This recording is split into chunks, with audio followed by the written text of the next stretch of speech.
Quando pensamos em filmes, normalmente rola essa divisão entre ficção e realidade, onde a realidade por muitas vezes acaba sendo capturada através de documentários, ou pelo menos uma perspectiva do real. Mas e quando a barreira do que é real e o que não é acaba se misturando? É daí que surge o mockumentary, que é a junção da palavra mock, de falso, e documentary, de documentário. E os falsos documentários podem assumir diferentes gêneros, mas talvez um dos mais conhecidos seja o de terror.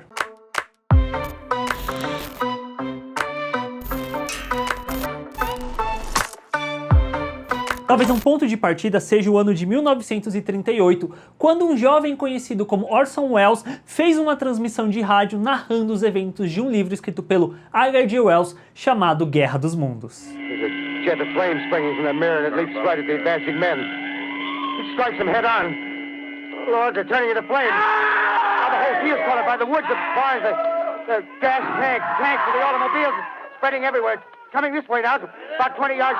Isso que pegou as pessoas de surpresa que estavam passando pela rádio pode ser visto de certa forma como um mockumentary, onde essas pessoas acreditaram que aquilo era real. Indo para o campo visual, no ano de 1992, a emissora britânica BBC One exibiu no seu horário nobre, no dia 31 de outubro, uma notícia que veio a ficar conhecida como o filme Ghostwatch, que pegou o público que assistia desprevenido, sem dizer que se tratava de algo falso, que gerou uma repercussão negativa, inclusive processos. Tanto é que, se eu não me engano, até o dia de hoje, você consegue assistir esse filme, mas desde 1992 ele nunca mais voltou a ser exibido na televisão. Então o que aconteceu no dia 31 de outubro foi a primeira e única exibição dessa falsa notícia que as pessoas tomaram como verdade. Curiosamente, a BBC fez outra matéria parecida no ano de 1957, só que no caso a data era 1º de abril. Chamada de Spaghetti Tree, a matéria que falava sobre a árvore que dava macarrão gerou uma comoção por parte do público em buscar saber como que plantava essa árvore. Spaghetti cultivation here in Switzerland is not, of course, carried out on anything like the tremendous scale of the Italian industry. Mas voltando ao terror em si, um dos casos mais conhecidos é a Bruxa de Blair em 1999, que se aproveitou ali do começo da internet que estava engatinhando para vender essa lenda em torno dessa fita encontrada que era real, que assustou muita gente, não pelo que era visto, mas muito mais pelo que era insinuado. Depois de quase uma década, em 2007, o mockumentary veio a se tornar o found footage, quando a atividade paranormal explodiu nos cinemas, né, e também fora do âmbito dos cinemas, que fez muitas pessoas acreditarem que aquilo era real, e aí dali pra frente, trocentos filmes foram lançados nesse estilo de documentário falso, de found footage, de pessoas filmando com a câmera tremida, ao mesmo tempo que tinha toda a questão de atores desconhecidos, para passar esse clima de que aquilo que estava sendo capturado dentro das imagens era algo real.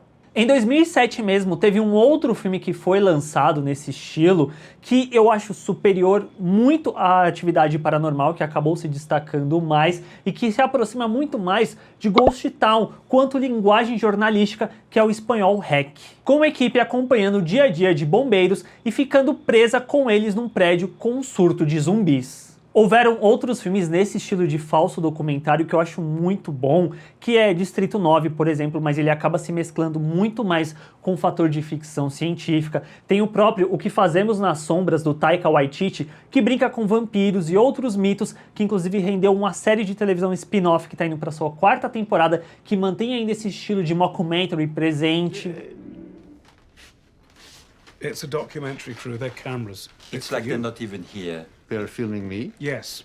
Pretend like they're not there. It's kind of a natural piece. Mas retornando ao terror, e o motivo de eu querer fazer esse vídeo, é um filme tailandês chamado A Medium, que consegue explorar essa questão do falso documentário de uma forma muito interessante. A trama começa com uma equipe de documentaristas indo acompanhar o dia a dia, a vida de Nin, que é uma xamã local que diz ser possuída por Bayan, que é uma divindade daquele lugar. A sobrinha de Nin, a Mink, começa a exibir comportamentos estranhos e a Nin deduz que Bayan escolheu a sobrinha como a próxima portadora. Só que a irmã de Nin, a Noi, não quer permitir com que isso aconteça.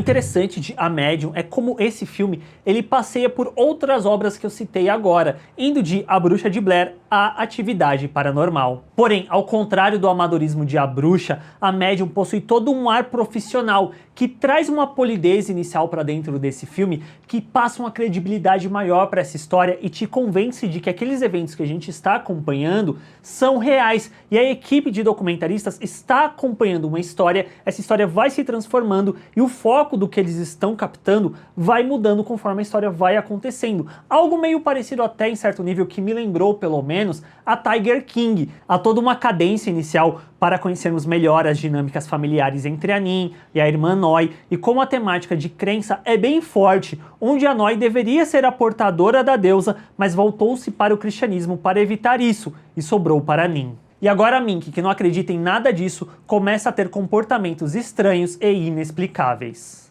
E dessa forma, o filme vai se transformando. Eu particularmente gosto mais da primeira metade, que é mais focada nessa questão do documentário, mais tradicional no sentido da palavra, enquanto que a segunda parte se aproxima mais de Atividade Paranormal, inclusive usando do recurso de câmera escondida, câmera com infravermelho, que grava à noite e tal, para acompanhar os comportamentos da Mink, que traz uns momentos que são extremamente pesados para dentro desse filme. E é um outro ponto importante de se ressaltar, é que esse é um filme de terror que, quando ele chega ali no seu clímax, no terceiro ato, ele traz uns pontos muito pesados de serem vistos.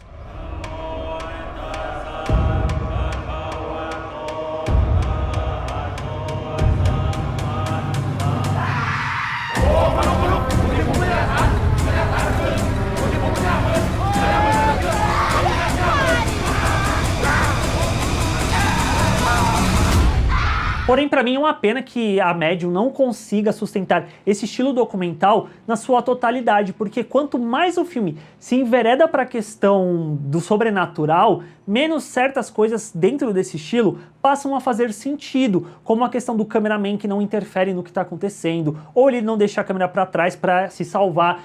Essa constante necessidade de estar filmando tudo, quando as coisas começam a escalar demais, para de fazer sentido para mim. Eu acho que acaba sendo até um problema dentro desse estilo de mockumentary, found footage, que é aquelas pessoas que estão ali, elas passam a não ter as atitudes que seriam meio que condizentes dentro daquela situação, porque tudo tem que ficar dentro, tudo na real tem que ficar meio que refém de você estar filmando aquilo, porque no fundo aquilo é um filme ficcional. Mas o mockumentary aqui mostra-se bem utilizado em quase sua totalidade. É só quanto mais ele se aproxima do clímax e dos elementos sobrenaturais que menos ele deixa de fazer sentido. Mas o que eu mais gosto desse filme como um todo é que ele mostra como esse estilo / gênero ainda pode render frutos bem interessantes. Isso porque eu nem mencionei o próximo passo do mockumentary, né? Porque se a gente partiu do documentário, foi para found footage, agora tem a questão das telas de conferência, de Zoom, que rendeu alguns filmes nesses anos mais recentes, e até mesmo filmes de aplicativo, que é o caso do Sick House, que foi um filme feito todo no Snapchat. Então eram pequenos segmentos de um dia, de um final de semana, de um grupo de influenciadores, que quem foi pego assistindo e não soube que era um filme, que eles estavam ensinando tudo aquilo, foi pego desprevenido, tal qual outras obras que eu citei ao longo desse vídeo, que assim, é basicamente A Bruxa de Blair, só que eu acho que quanto filme A Bruxa de Blair talvez seja ainda mais interessante do que esse Sick House, mas de qualquer forma, é legal ver como que o mockumentary, o falso documentário, ele vai misturando-se e moldando-se com o passar dos anos e das décadas. E é isso, se você assistiu a Medium, deixe aí nos comentários o que você achou, se você gosta desse estilo de filme, assina o canal aqui para fazer parte da comunidade do Bilheterama, e a gente se vê na próxima. Tchau, gente!